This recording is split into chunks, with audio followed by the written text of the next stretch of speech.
Ariel qui va nous entretenir en fait sur le thème du nouveau manager ou nouvelle équipe. Commencer sur de bonnes bases. Ariel est leadership coach et facilitatrice et je la laisse se présenter beaucoup mieux que moi. En tout cas, moi, j'adore ce qu'elle fait.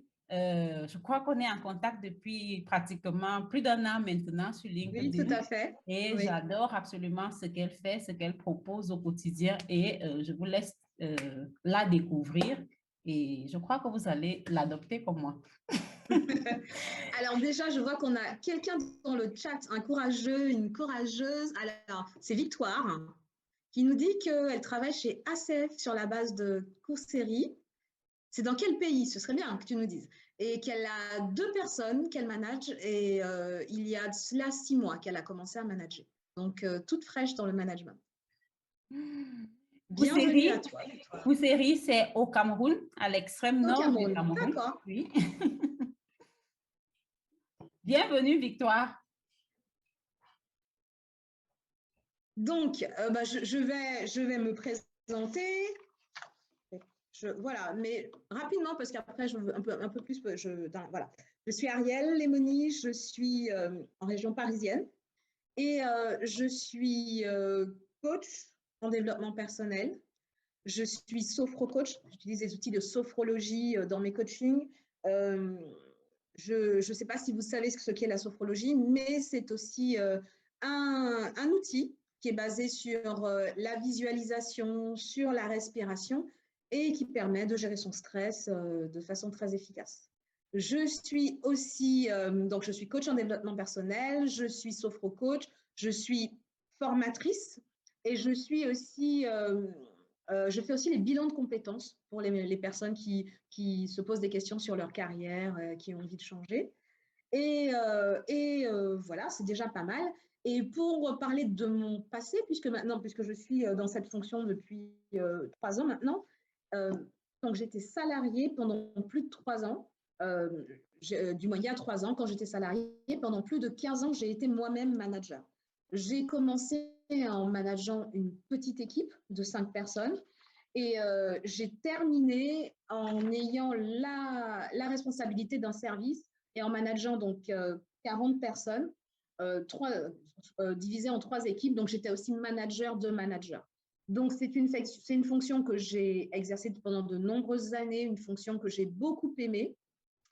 Et je connais tous les enjeux, en fait, tous les enjeux que cela représente que de manager, toutes les difficultés, parce que ce n'est pas facile tous les jours et on va dans une…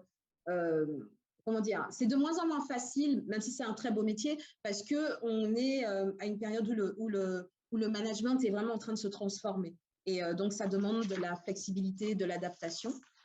Mais ça reste, je trouve, un très beau métier. Voilà, pour me présenter. Beaucoup de casquettes, dit Mélanie. Ben oui, quelques-unes. Oui, parce que envie, justement, toutes ces casquettes, c'est aussi avec cette envie d'acquérir de plus en plus d'outils pour accompagner.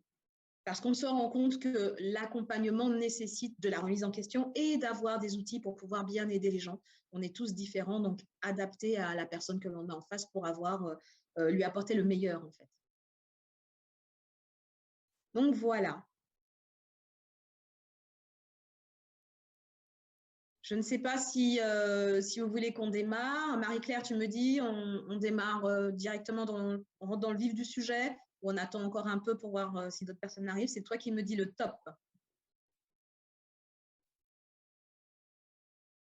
Ouvre ton micro, on ne t'entend pas. Ton micro est fermé. Je disais, il est 16h15, je crois qu'on peut commencer. Les autres vont nous rejoindre et il y aura le replay. D'accord, ok. Alors, dans ce cas, je vais commencer par vous partager ma présentation que je vous ai préparée pour ce sommet. Ah oui, je crois que, je ne sais pas comment je fais pour le mettre en plein écran. Ah, voilà. Donc, du coup, on va rentrer dans le vif du sujet. Nouveau manager, nouvelle équipe. commencer sur de bonnes bases. Et je pense que c'est quelque chose d'essentiel parce que si on ne commence pas sur des bonnes bases, on se met en difficulté et c'est plus difficile de récupérer une équipe quand les choses sont allées un peu de travers que de mettre en place tout de suite les bonnes bases, les bonnes habitudes.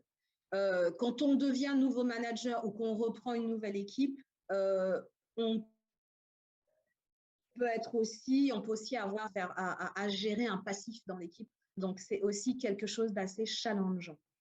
Donc, est-ce que tout le monde voit ma présentation? Est-ce qu'elle se déroule bien? Dites-moi dans le chat si c'est OK pour vous, okay. Si vous voyez bien. C'est OK? OK. OK, super. OK. Donc, ce que je disais, c'est que… Merci. Donc, ce que je disais en introduction, c'est que être manager aujourd'hui, c'est un vrai défi. C'est un métier qui est rempli d'enjeux, de défis. C'est un métier qui, je dirais, malheureusement, ne fait plus rêver. Par exemple, il faut savoir qu'aujourd'hui, en France en tout cas, 54% des managers n'ont jamais demandé à être manager. Ils se sont trouvés, entre guillemets, parachutés manager. En 2021, c'est une étude de Indeed, 20% des cadres disent qu'ils n'ont plus envie d'exercer une fonction d'encadrement. Ça veut dire que le métier est devenu complexe avec plein d'enjeux et qu'il ne fait pas forcément rêver. Il faut savoir que c'est un métier qui évolue très vite. On est en 2022, mais il faut savoir qu'en 2022, on ne manage pas comme on manageait en 2017. Pourtant, ce n'est pas si loin que ça.